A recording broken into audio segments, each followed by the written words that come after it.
Hello, this is James Himm Mitchell, and we are back with part 2 of this week's Lenormand and Tarot Tag-Team reading. In part 1, we kicked things off with the Lenormand, and the deck we used was the Unforgettable Lenormand, and in that part, our cards for this week's reading were the Scythe, the Bouquet or the Flowers, and the Dog. And the cards that were inserted in each card was, starting from the left with the Scythe, we had the Jack of Diamonds. For the Bouquet or the Flowers, we have the Queen of Spades. And for the Dog, we have the Ten of Cups. And so now we're going to turn things over to Tarot to see what does Tarot have to say about all of this week. And the deck we're going to be using is the Infinite Visions Tarot. You can't see the title on the front of the box because they put it on the bottom of the box. And so this particular tarot is by Gloria Jean. Again, that's the Infinite Visions Tarot. And the reason why I'm using this particular deck is because the art style is similar between the two decks. So now we're switching things off to Tarot. So for me, I go with the playing cards as to see what the corresponding tarot card is.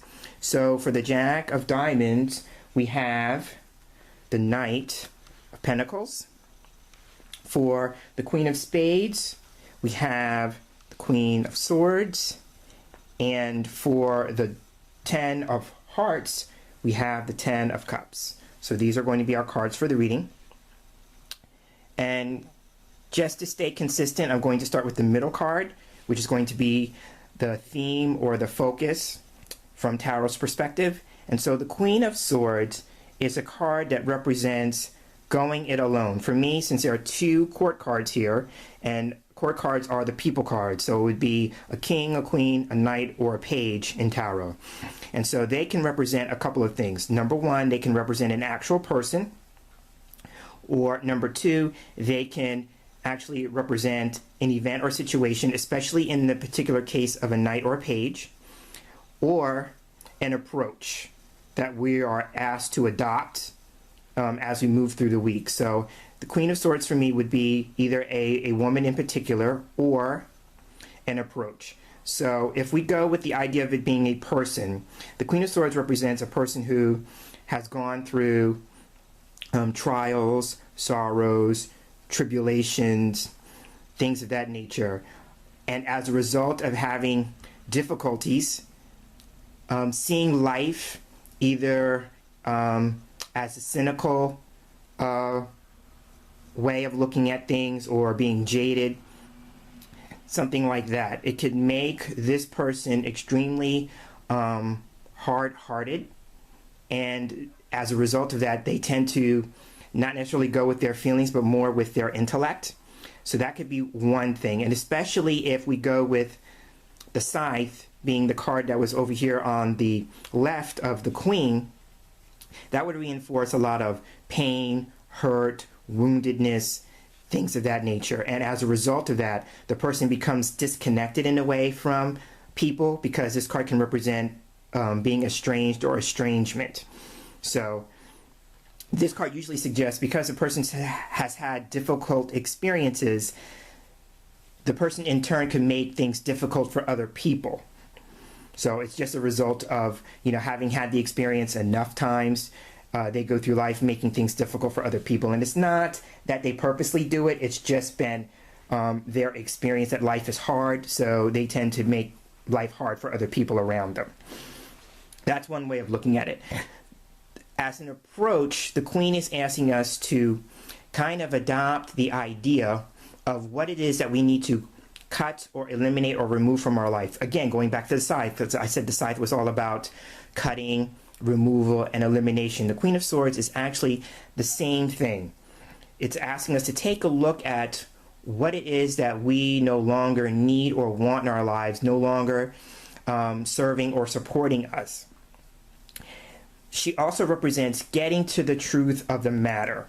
So it's about becoming honest with yourself and honest with other people as you're looking at your life and looking at the things you no longer need or want, that no longer serve and support you. It's asking you to do it from a place of honesty.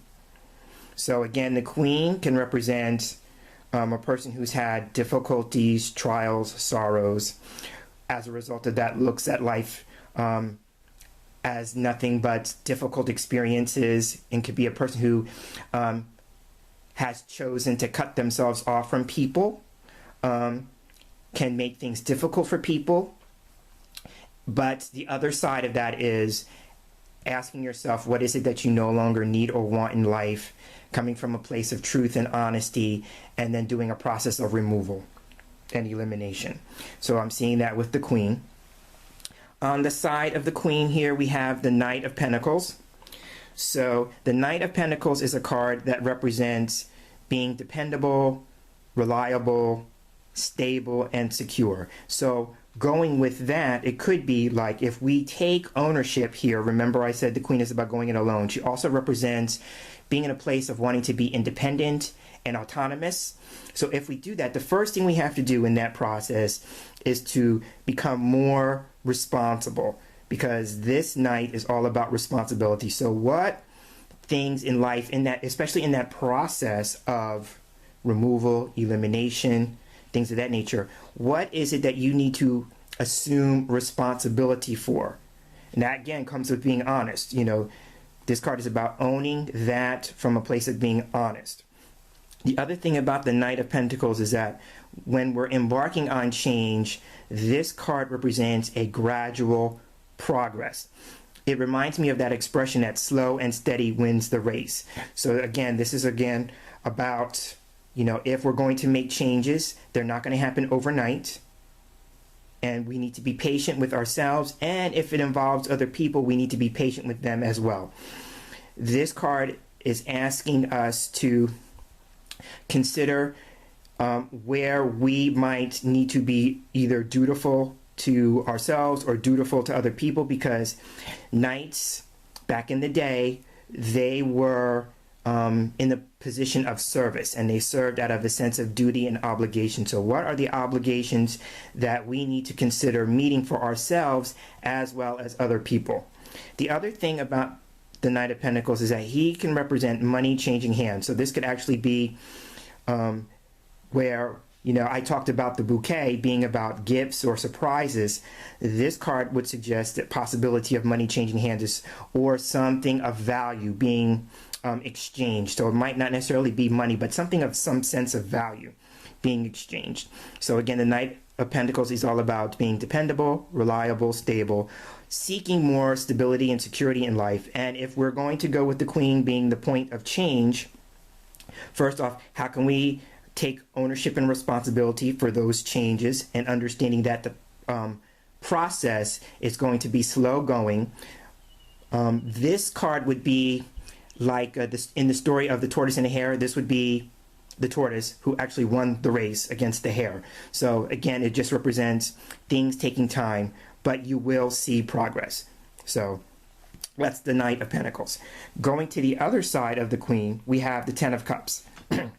The Ten of Cups in Tarot is known as the family and marriage card. If this was a story, if this was a fairy tale, this would be the happily ever after part of the story. So for those of us who are in relationships, because remember now, this is the card that was connected to the dog, and so I said that the dog was about, you know, either friendships or partnerships or companionships. So it's our relationships with other people, not necessarily romantic. You know, this card I said is marriage and family, so it doesn't just have to be romantic. It could be a sense of a familial relationship, which means it's a family member. It could be a community. Tens for me in tarot represent community, so it could be a community, a group, some kind of organization. With this particular card, the organization would be one where spiritual growth is a part of that, because I always see this card as a spiritual growth card.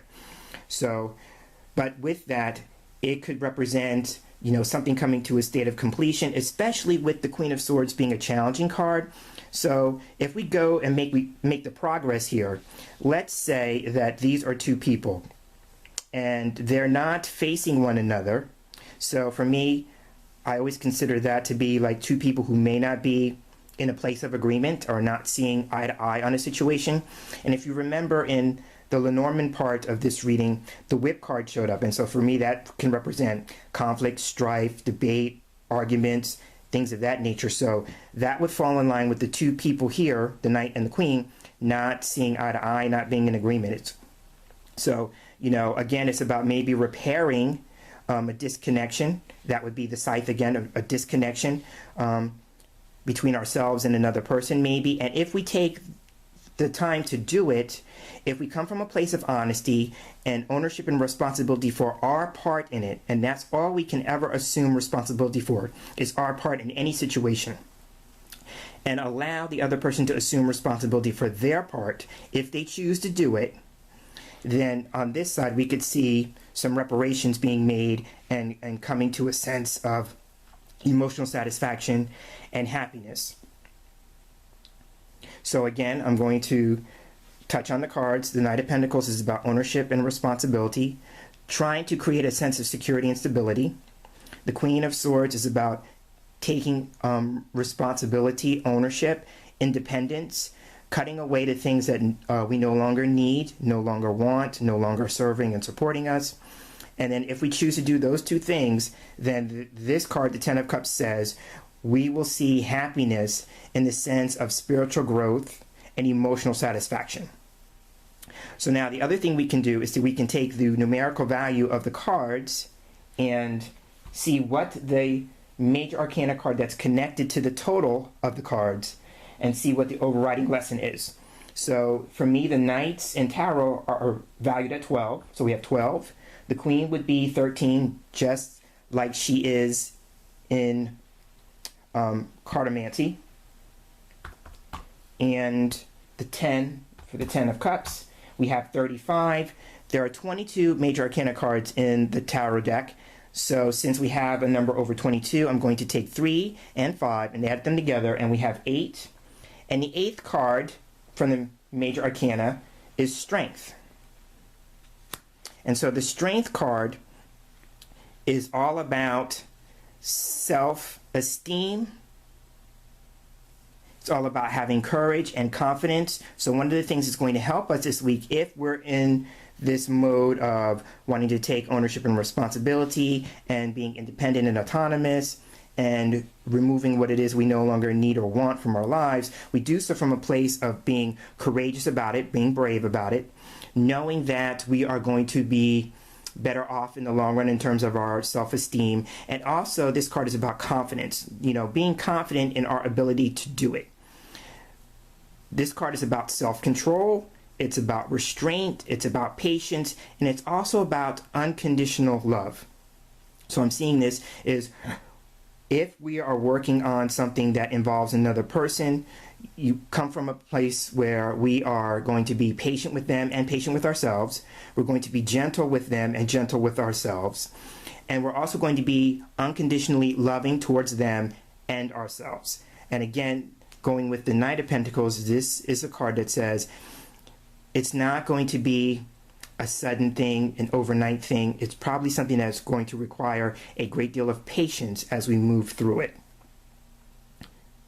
So again, Strength is all about self-esteem. It's about being confident. It's about being courageous. And it's also about coming from a place of being patient and unconditionally loving. So this has been the tarot portion of this week's Lenormand Tarot Tag-Team. I am James Mitchell, and I look forward to sharing this space here again with you in our next video. And until then, have a tarot-tastic week, and take care.